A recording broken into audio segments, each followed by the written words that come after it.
Okay, here we are. It's probably going to be one of the last chapters of the KLR Chronicles. The Chronicles. Bringing you up to speed on the bike. I have spent a lot more on it than I thought I would. The idea being cheap transportation with gas in this state, Pennsylvania, hovering over $5 at and about, and over $5, $5.20 a gallon. So anyway, maybe we'll do a final wrap-up segment, all up spent on it, evaluation and stuff. But here's where we're at. Starting in the front, I've already covered the LED turn signal marker lights. I upgraded the levers. They're shorty adjustable levers, so you can dial your throw in there and your feel. They're nice and thick for the money I spent on them. They're shorty levers, which means they can live within these hand guards without having to cut off the knob, which is nice because I like to kind of be able to wrap my pinky finger around that knob and know I'm kind of at the end of the lever, even in gloves. Really nice feel. They're they're CNC on eBay. They're just called CNC machined levers. Nice and thick and wide. They have a really good feel, even for being shorty levers with my larger hand. I can feel them really good. Both brake and clutch, and having this adjustment lever within these bark busters is great, because especially with the brake, it lets you, if this was and I was having problems with the lever interfering with the bark buster, preventing the switch, brake light switch, from going all the way out, so much so that I even did go ahead and put a black rubber band wrapped around the mirror just to give this a little extra, so you can hear that click of that micro switch. I adjusted the micro switch. It's just, a tight fit in there. And again, just to get your perfect lever feel. That's a option you'll find on higher end expensive bikes. My Honda VFR actually came from the factory with those. Pretty happy with those.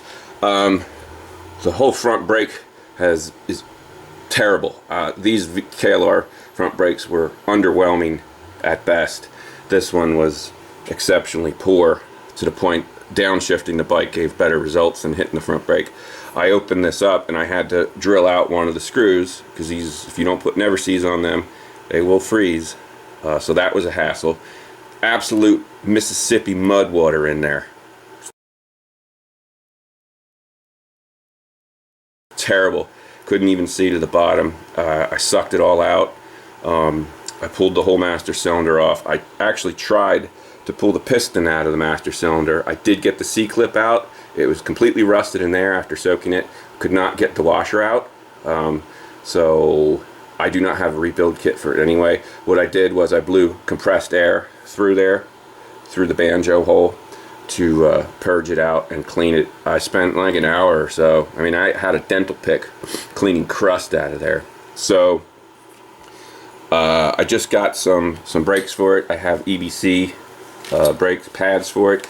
I kind of think the brake pads on it were a little oil soaked from the fork springs leaking, so those are going to go on tonight. And while I have the piston pushed in, I'll bleed out all the fluid down there, see what it looks like. Probably just purge it and put all new fluid in it. And then maybe for the off season I'll order a rebuild kit for the caliper and for the master cylinder. I actually saw a new master cylinder for 14 bucks. So that's probably what I'll do till I get a rebuild kit and rebuild that. I don't know. Maybe I'll rebuild that and then sell it, but for 15 bucks, that's just hard to beat. I think I'm thinking of the VFR. Alright, so very happy with that. Got a cell phone holder for Father's Day, and I'm pretty happy with it. I haven't ridden much with it, and I haven't ridden off-road with it, just a little bit of dirt road riding with it. But I'm really happy with the mount system. I like where it is. Compared to the very expensive RAM systems, this is a no-name. That's the name of it, I suppose. I'll try to zoom in. I can't see what the heck that is. Lishima? Japanese, not Japanese, but Chinese. And a couple of things I like about it is the release. So when you put it in the release mode there, it stays released, and then to activate it into hold mode, you put your phone in there, and that's what happens. The nice thing is also when your phone's not in there, you can collapse the thing down. I'm happy with it from the cockpit. It doesn't obscure anything. It doesn't stick up. I mean, it did actually come with a mount system that allows you to mount it on a mirror. It has a bracket with a hole and then a stem that you can then put the bar end clamp on. But I put it directly on the handlebar. It has two different shim kits for different size handlebars. Nice rubber inserts in there. I'll tell you what, for the price, I think it was under $30. I'm pretty happy with it, and I think it actually holds the phone really secure. I wrestled with the phone quite a bit. You just got to make sure, because I have a cover on my phone, that you get the phone, these corner pieces up over the corner of the phone, so for maximum security there. And then after that, I mean, I can pretty much grab this and yank it. I did leave some play in it so that I can move it left, right, up, down. But I mean, you get your GPS fired up on there, and totally cleared. No interference with the gas tank, or even for refueling. Should be able to pop that open with that on there, because that swings this way. So pretty pleased with that for the money. I got a new air filter for it. When I took the air filter out, it's just a sponge, household sponge somebody stuck in there, which does serve a purpose, but I want to keep this thing. I don't want grit getting through that sponge, so I went with the Uni Air. It's a little bit more than some of the cheaper ones, but these top ends are known for not, you have to keep after the valves on these, and feeding it grit isn't a great idea. A lot of people, when they off-road these, they end up getting a lot of grit in the airbox, because this flat back here has that hole, which allows air to get up here under the seat, which is right where the airbox is. Got my fuel tank mounted. That's pretty cool. I've been riding with this, not with it full, just to see how I feel about it. Located there. It's a little tight on my foot when I'm riding. If I was riding off-road, it might be a bit of a problem with having to get off the peg and kick. So I'm going to keep my eye out for some metal and probably make some sort of drop-down bracket here and move this back so it's further out of my way. As of right now, it's possible that you could still ride a passenger with that on there. I doubt I would be if I was out off-roading long range, but I can always take that and mount it back here if I need it to or want it to. This comes off in pretty short order. Super happy with the rear shock. I'll be doing another video, part 2 on that. That thing's great, and I'll tell you what, it was about spot on with the way I set the preload and the clicker position. I have it in the second softest position right now for road riding, and I slammed it into some pretty harsh stuff, and I was totally happy with it. Money very well spent there. That is a whole new dirt bike. Well, it's a whole new motorcycle. Shouldn't say dirt bike with that shock compared to the totally whooped one, stock one. Alright, so I had fabricated a plywood rear rack for this that carried the Hart toolbox modular system, and I had said I was maybe going to fabricate up a metal one, and I was looking around on the YouTubes, and I cannot obviously mount my number plate with that on there, but it does fit in here. I can, however, mount the number plate with the bracket on there, which is cool. So when I'm not carrying a gas tank, I can put the number plate on. I mean, that's pretty much only cosmetic, but hey, I like it. So anyway, looking around on YouTube and I saw a KLR 250 rack and I went, man, that is pretty much exactly what I had in mind when I was going to bend one up out of metal. And I went, it was a installation video from the manufacturer. I went to their link. Guess what? You can't get one. Whole website, dead end. Whole URL, whole domain, nothing there. 404, nobody home.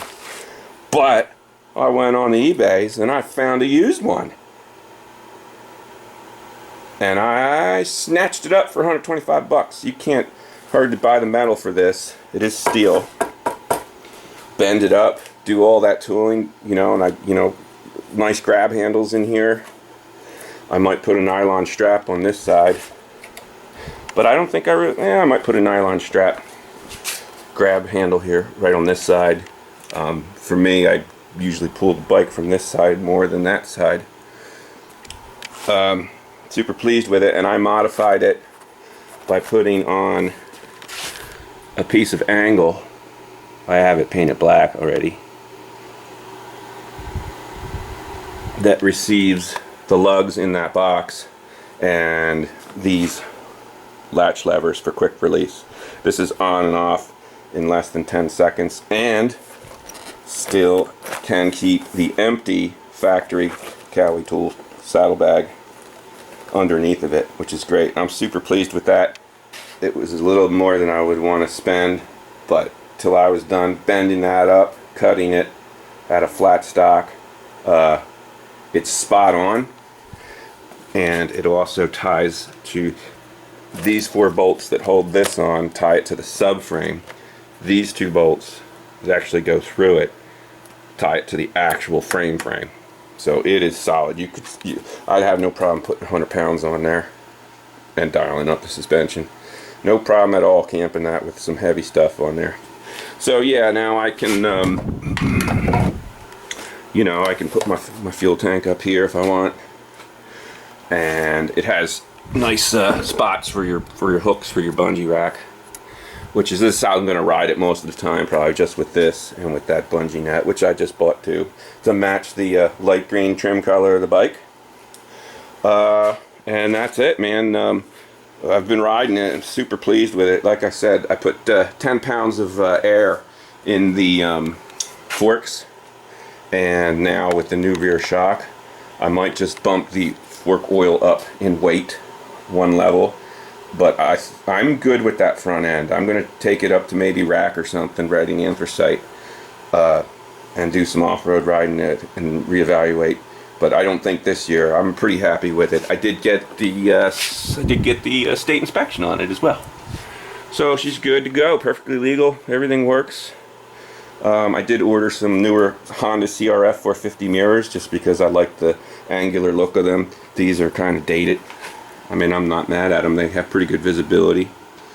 Then I think I'm done spending on this like a drunk sailor. I think I have about 2,500 bucks into it. Purchase price, tax, title tags, all my upgrades and stuff. I did buy a new helmet, but I'm not going to consider that price of the bike. My helmets are all over 20 years old. They're not bad helmets, but they're old and they're starting to fall apart. And I bought one that's black and high-vis green. Should match the bike. I'll do a separate review on that when it gets here. It's coming from Germany, so that's where I'm at with it. Right now with that new shock, I wouldn't hesitate to spend the money on that shock. I know Moab has one that's slightly more expensive, and their heavy-duty Moab one, it has adjustable rebound and compression. This is a one-click, does all dampening, but and then you know you got to do the rest with the preload. I haven't ridden this 2-up with my girlfriend yet, so still stay tuned for that. But that's it, man. Super happy with the KLR at this point. I think I'm about done messing with it. Gonna see how that front brake is after the service here, and maybe looking to upgrade that a little bit. Just we'll see. Stay tuned. All right, enjoy, have fun, be safe.